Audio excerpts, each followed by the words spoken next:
रक्सी खान जाँदाखेरि ठिक एक प्याक दुई प्याक खायो ठिक हो। अब हाम्रो तपाईँको चाहिँ नि सुत्ने गरी लड्ने गरी खान्छ नि त अनि अब हो पनि फेरि रक्सी खाने लाग्ने गरी खाने हो नभए त दुध खाए भइगयो नि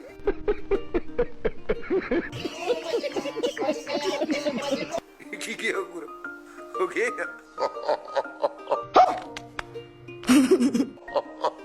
काङ्ग्रेसको त अब त्यो भेड जस्तो भोला गर्छ बोलेको बुझिँदैन केही बुझिँदैन बोली उहाँ हेर्नु होइन होला ल्याप गरेको हुन्छ। नेपालमै मरेको लाउँछु भन्नुहुन्थ्यो नेपालमा धागो पनि भन्दैन के घन्टाको लाउनु। मेरो खराब पानी छ मेरो खराब पानी अलिक खराब हो कि हौ शेरबहादुर भनेको डडेलधुलामा उत्तिसको बोर्ड समातेर हग्ने होइन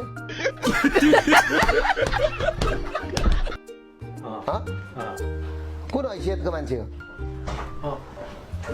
कुन हैसियतको मान्छे हो तपाईँ भन्नु न।